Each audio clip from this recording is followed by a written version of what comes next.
Muy buenas a todos, es un placer tenerlos aquí un día más en el canal de Entendiendo la Fisiología y el día de hoy vamos a continuar aquí en el módulo de farmacología, esta vez hablando sobre fármacos y mineralización ósea. Sé que el video que les dije que iba a grabar era el de fármacos de alteraciones hepáticas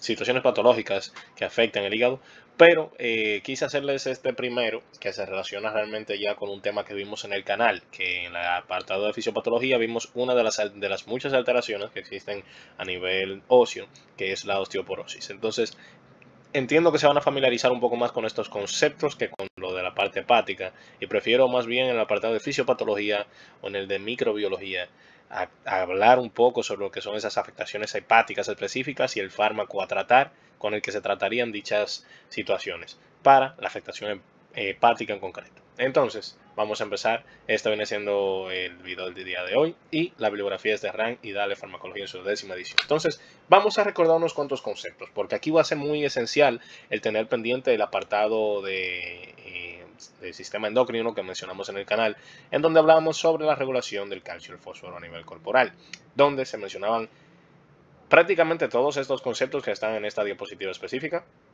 menos el último, que es el factor de crecimiento fibroblástico 23. Pero todos los demás sí fueron mencionados en ese video y los invito a poderse ver ese video en el canal para un mayor entendimiento de entonces el por qué es relevante los niveles de calcio y fósforo en el cuerpo, qué tiene que ver con el sistema óseo y todo lo demás. Entonces, saber que esa regulación del calcio y el fósforo se va a dar gracias a un sistema hormonal y a múltiples órganos que van a integrarse en ese mismo sistema hormonal.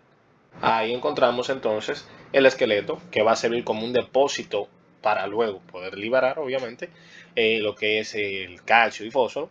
El intestino, que es el que se va a encargar de absorber esos nutrientes, ese calcio y fósforo que ingerimos en la dieta, en la leche y demás.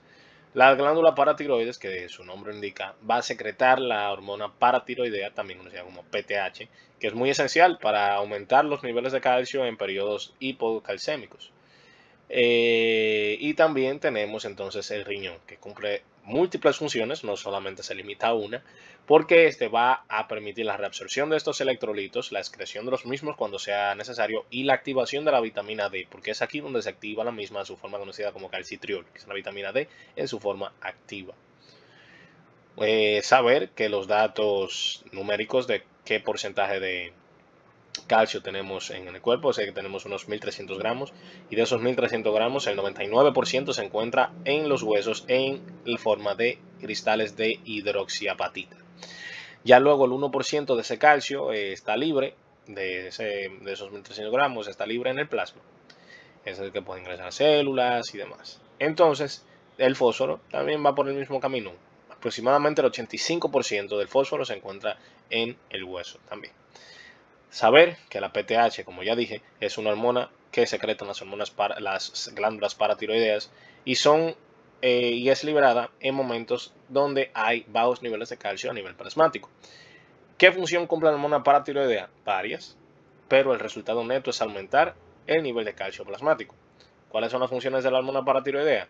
¿O qué va a hacer ella? Va a aumentar la reabsorción de calcio a nivel renal, va a disminuir la reabsorción de fosfato, o sea que va a generar esa fosfaturia, va a fomentar a que el riñón active más vitamina D para que entonces en el intestino se absorba más vitamina D y aparte de eso va a fomentar que ocurran procesos de resorción ósea, inhibiendo los de osteogénesis, porque esos mecanismos de resorción ósea van a liberar ese calcio que se encuentra depositado en los huesos para precisamente esos momentos. Luego se tiene lo que es el calcitriol, conocida como vitamina D en su forma activa. Y bueno, ya expliqué básicamente lo que hace, permite esa absorción del calcio a nivel intestinal. Que un dato curioso, del calcio que ingerimos en la dieta, aproximadamente el que se absorbe es un 30%. Ya el resto es excretado. Entonces es un dato curioso sobre eso. Saber, entonces ya este sí es un concepto nuevo, este no sería recordándolo, esto sí sería un concepto nuevo que les introduzco, que se tiene el factor de crecimiento fibroblástico 23, que es muy importante. ¿Por qué? Porque este es un factor que va a activarse en presencia de una hiperfosfatemia, es decir, altos niveles de fosfato en la sangre. ¿Por qué tiene que activarse? Porque esto entonces va a disminuir la reabsorción renal de fosfato, es un mecanismo de regulación para inhibir o disminuir ese aumento brusco de ese fosfato en sangre, haciendo que pueda ser excretado y regularizarse entonces los niveles del mismo.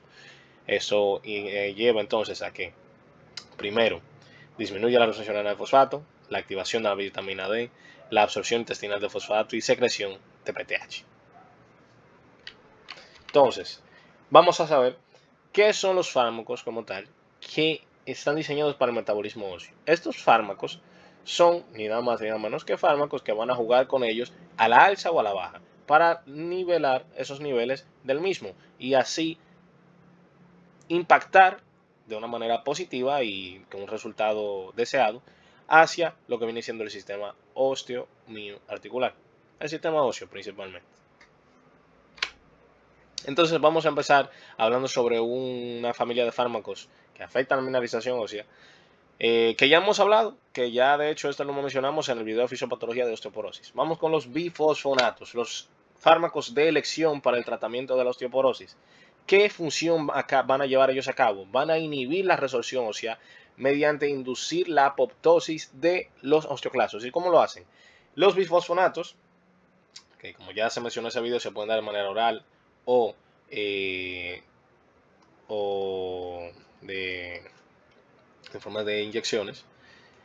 Estos pueden, disculpen, se me había ido la palabra, parenteral, era lo que quería mencionar antes, puede dar de forma enteral o parenteral.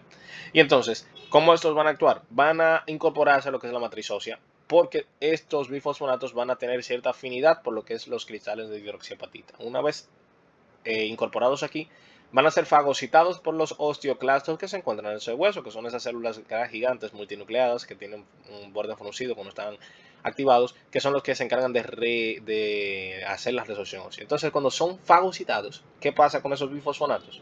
Esos bifosfonatos van a inhibir la vía del mabelonato mediante la inhibición de la farnesildifosfato sintasa. Esa inhibición entonces va a impedir la prenilación de GTPasas que son necesarias para que el osteoclasto desarrolle el borde fruncido y llevar así su función. Eso induce una apoptosis de osteoclastos y por ende disminución de la actividad de resorción ósea.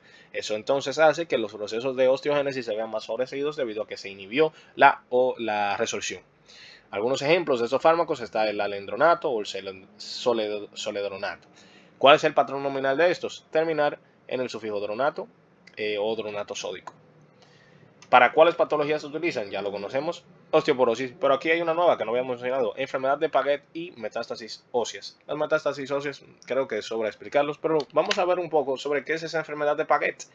La enfermedad de Paget es una osteopatía crónica a nivel focal que se caracteriza por un remodelado óseo desorganizado que afecta principalmente cráneo, pelvis, columna y fémur. Puede ser monostótica o polistótica, que eso quiere decir que puede tener varios focos. Ustedes en esa primera instancia pueden decir, ¿pero en qué se diferencia entonces eso de una osteoporosis? Podrían hacerse la pregunta. La diferencia está que la osteoporosis afecta principalmente, para no decir que siempre es así, a nivel trabecular. Y la enfermedad de Paget afecta tanto a nivel trabecular, pero se enfoca más a nivel cortical. Entonces, ¿qué pasa? La enfermedad osteoporótica, la osteoporosis, lo que hace es que los huesos sean más frágiles, pero no vamos a ver como tal, un remodelado óseo notable. De hecho, dije en aquel video, la osteoporosis es asintomática hasta que alguien se hace una fractura por fragilidad. En la enfermedad de Paget, no. En la enfermedad de Paget, lo que ocurre es lo siguiente. Hay una fase de iniciación, hay una hiperactividad osteoclástica y eso lleva a una resorción acelerada y aumento de los factores que tienen que ver con esa actividad osteoclástica, el ligando RANK, interleucina 6 y factor necrosito tumoral alfa. Esos procesos de resorción acelerada van a llevar a un proceso osteopénico focal. Luego entonces vamos a tener otra fase, que es la fase entonces del remodelado. Esta fase del remodelado es la fase en la cual se va a llevar una activación osteoblastos compensatorios de una forma abrupta. Pero ¿qué pasa? Esa formación rápida va a ser también desorganizada. y va a generar entonces lo que son unas trabéculas de hueso entrelazado, en vez de ser con la conformación resistente y firme, que es laminar a nivel cortical. Entonces, estas láminas laminares, que pasaron a ser entrelazadas y desorganizadas, hacen que el hueso sea más frágil. Pero ¿qué pasa? Esa formación ósea sigue ocurriendo más y más. Entonces, ¿qué hace esto? Que hace nivel cortical, esa deformación ósea hace que el hueso, si quieren verlo de una forma, pueda verse hipertrofiado. Entonces, van a haber deformidades y va a haber dolor, sin necesariamente haber una microfractura o fractura notable en el paciente. Entonces va a haber esos dolores y puede presentarse diversos signos como curvaturas, estenosis y demás. Esto incluso podría generar compresión neurológica y puede haber una tibia arqueada, que suele ser de los signos más comunes, una tibia arqueada, o un cráneo aumentado de tamaño, específicamente en los huesos occipital y frontal, y esto se conoce como signo del sombrero, que no es que la cabeza del paciente parece un sombrero, no, es que esto como antes se utilizaba mucho eso de llevar sombreros y demás, estos pacientes normalmente utilizaban un sombrero, pero al pasar los meses, por ejemplo, veían que ya ese sombrero no le quedaba. No es normal que ya a una persona adulta le crezca la cabeza. Entonces eso ocurría debido a que ese hueso iba aumentando y entonces eso cambiaba las medidas de la cabeza del paciente y por eso entonces el signo de sombrero es que ese sombrero que antes le servía ya no le sirve debido a ese hueso que va creciendo a nivel cortical de forma desorganizada y que es entonces frágil. Y otro signo clásico es que estos pacientes pueden presentar hipoacusia debido a una afectación al hueso temporal. Entonces es algo clave para diferenciarlo de una simple osteoporosis a comparación con lo que implica la enfermedad de Paget, aunque ambas utilizan el mismo tratamiento, que son los bisfosfonatos. Entonces ahora vamos a continuar con que son los análogos de la paratormona con administración intermitente, que es como suelen administrarse. ¿Qué van a hacer entonces ellos? Van a estimular formación ósea, pero ustedes se van a pensar, wow, pero ¿por qué me va a activar la formación ósea si la paratormona activaba la resorción? O sea, como que no hace lógica. Pues se fijan que esto ocurre debido a que el mecanismo de acción de estos análogos va a ser que van a activar igual el mismo receptor de la paratormona en osteoblastos. Entonces, ¿qué pasa?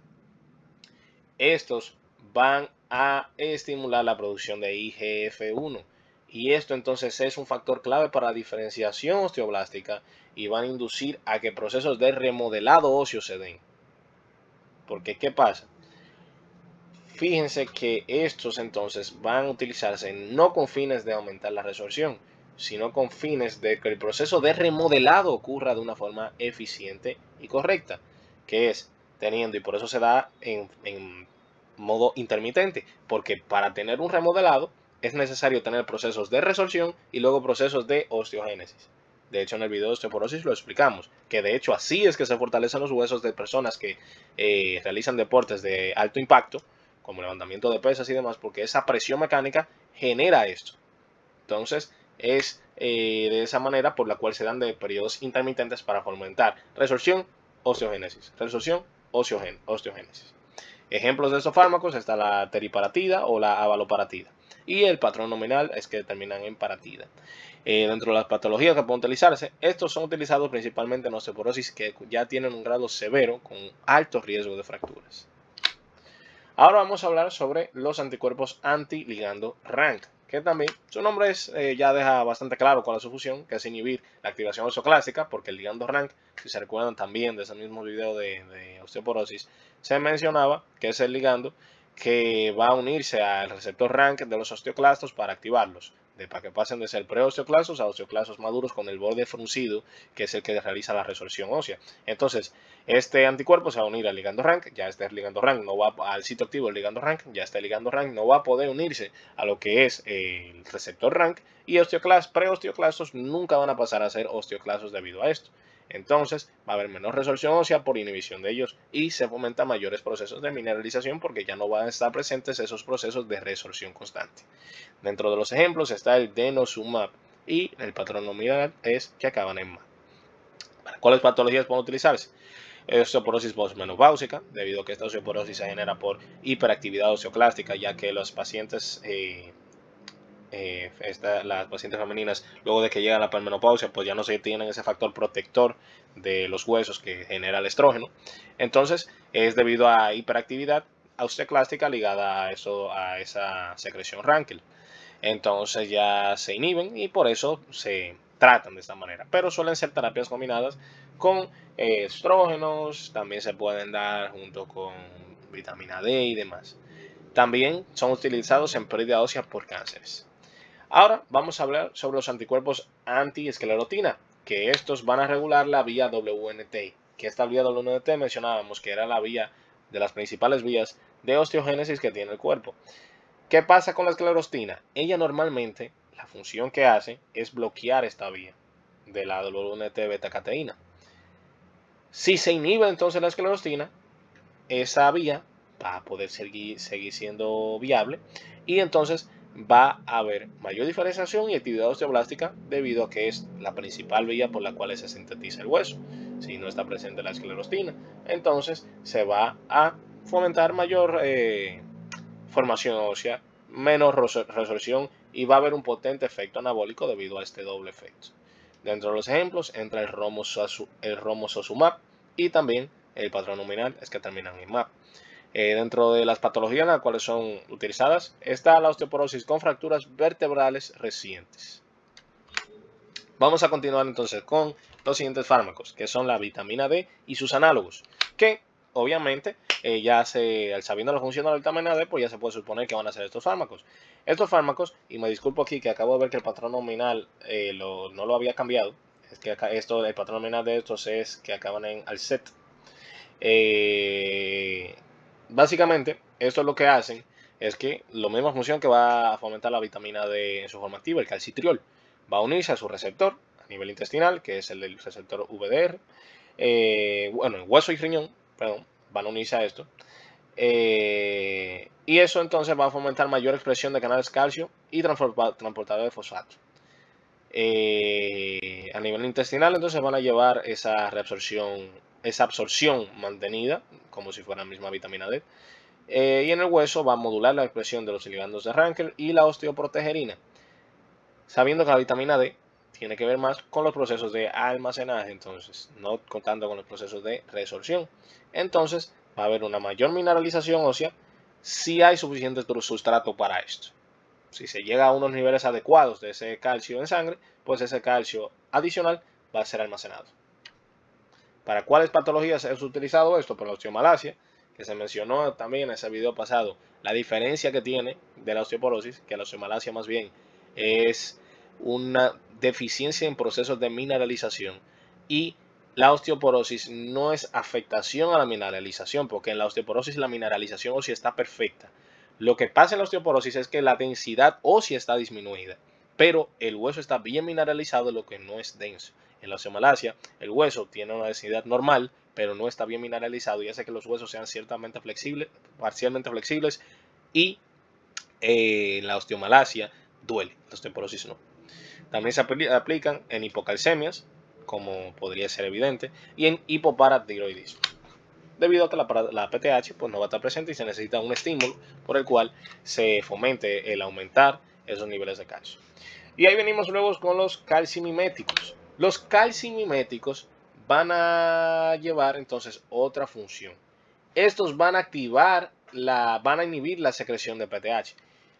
¿Por qué van a inhibir la secreción de PTH? Porque estos se utilizan en procesos en los cuales se tiene hipercalcemia. Esos procesos de hipercalcemia se dan debido a que se está liberando, ya sea por procesos de resorción, formas excesivas de calcio, y entonces la PTH constantemente está, por ejemplo, fomentando esta acción, que sería el caso de un hiperparatiroidismo, tanto primario como secundario. Entonces, ¿qué hace estos calcimiméticos? Estos van a activar el receptor del sensor de calcio en paratiroides y eso va a ser la actividad que haría el calcio normalmente como retroalimentación negativa, que es inhibir la secreción de PTH. Eso van a ser los calcimiméticos. Por eso se llaman calcimiméticos, porque están mimetizando lo que haría el calcio normal. Entonces eso hace que la PTH se deje de secretar, los procesos de resorción ósea se disminuyen, la movilización ósea de calcio disminuye, entonces hay menor resorción y mayor mineralización. Dentro de las patologías que están presentes, esta, pues ya lo dije, hiperparatiroidismo tanto de carácter primario como secundario. Y ahí luego vamos con los quelantes de fosfato. Los quelantes de fosfato son utilizados para reducir procesos de hiperfosfatemia. Y creo que más adelante le tengo una diapositiva explicándolo exacto. ¿Por qué son importantes esos procesos de hiperfosfatemia? Y es debido a que esos procesos de hiperfosfatemia van a generar múltiples consecuencias. Aquí se las explico más adelante. Pero entre las múltiples consecuencias que van a generar, pues estaba la parte de la activación de el FGF23, que era lo que venía mencionándoles más atrás. Entonces, ¿qué van a hacer los quelantes de fosfatos? Van a unirse al fosfato a nivel intestinal, forman complejos que no son absorbibles y eso fomenta su excreción.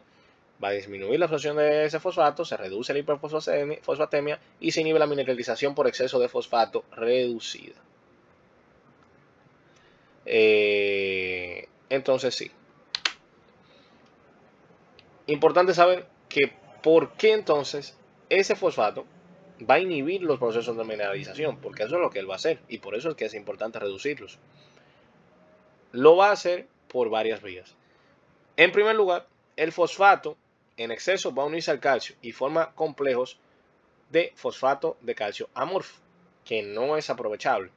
Esos fosfatos de calcio amorfo precipitan en tejidos blandos, eso reduce el calcio libre disponible, reduce entonces el calcio disponible para la mineralización. También estimula, como ya dije, al FGF23 desde los osteocitos.